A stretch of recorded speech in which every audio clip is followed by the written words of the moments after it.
بسم الله الرحمن الرحيم.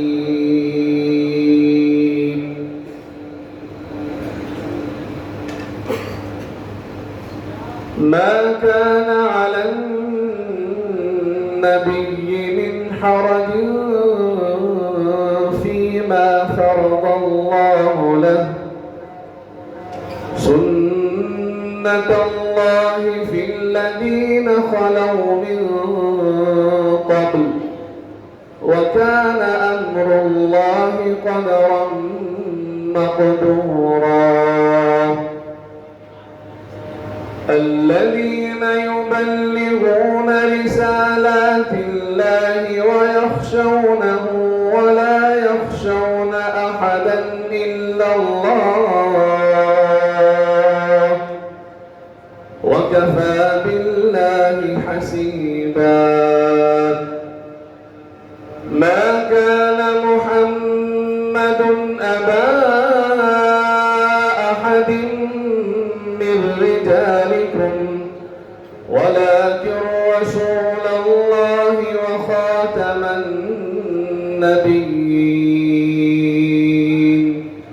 وكان الله بكل شيء عليما.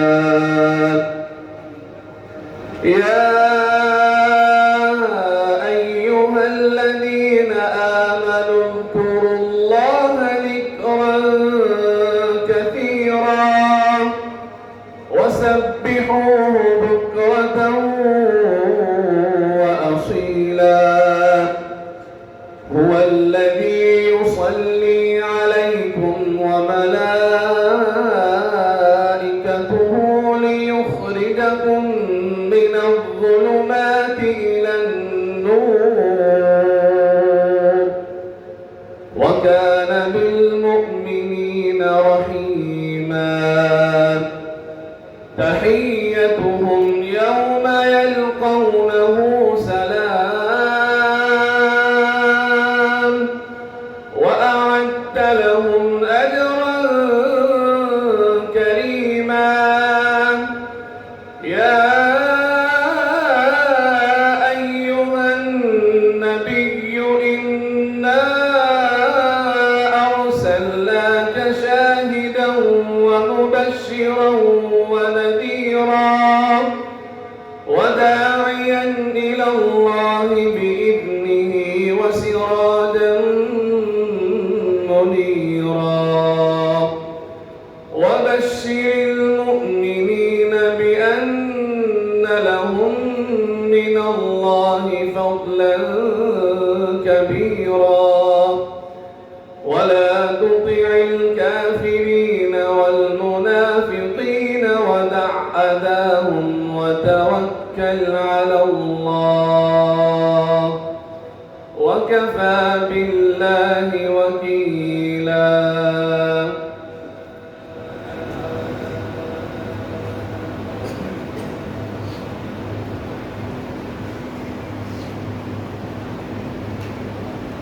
नबी पर किसी ऐसे काम में कोई रुकावट नहीं जो अल्लाह ने उसके लिए मुकर्रर कर दिया हो। यही अल्लाह की सुन्नत इन सब अम्बिया के मामले में रही है जो पहले गुजर चुके हैं, और अल्लाह का हुक्म एक कदी तयशुदा फैसला होता है। जो अल्लाह के पैगामात पहुँचाते हैं और उसी से डरते हैं और एक खुदा के सिवा किसी से नहीं डरते, और मुहासबा के लिए बस अल्लाह ही काफ़ी है। लोगों, मुहम्मद रसूलुल्लाह सल्लल्लाहु अलैहि वसल्लम तुम्हारे मर्दों में से किसी के बाप नहीं हैं, मगर वो अल्लाह के रसूल और ख़ातमुन नबिय्यीन हैं, और अल्लाह हर चीज़ का इल्म रखने वाला है। ऐ लोगों जो ईमान लाए हो, अल्लाह को कसरत से याद करो और सुबह शाम उसकी तस्बीह करते रहो। वही है जो तुम पर रहमत फरमाता है, उसके फरिश्ते तुम्हारे लिए दुआ रहमत करते हैं ताकि वो तुम्हें तारीकियों से रोशनी में निकाल लाएं। वो मोमिनों पर बहुत मेहरबान है।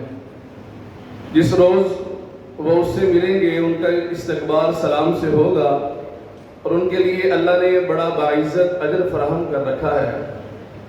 ऐ नबी सल्लल्लाहु अलैहि वसल्लम, हमने तुम्हें भेजा है गवाह बनाकर बशारत देने वाला और डराने वाला बनाकर, अल्लाह की इजाज़त से उसकी तरफ दावत देने वाला बनाकर और रोशन चिराग बनाकर बशारत दे दो उन लोगों को जो तुम पर ईमान लाए हैं कि उनके लिए अल्लाह की तरफ से बड़ा फजल है। और हरगिज़ ना दबो कुफार और मुनाफिकीन से, कोई परवाह न करो उनकी अज़ियत रसाद और भरोसा कर लो अल्लाह पर। अल्लाह ही उसके लिए काफ़ी है कि आदमी अपने मामलात अल्लाह के सुपुर्द कर दे। सदक़ल्लाहुल अज़ीम।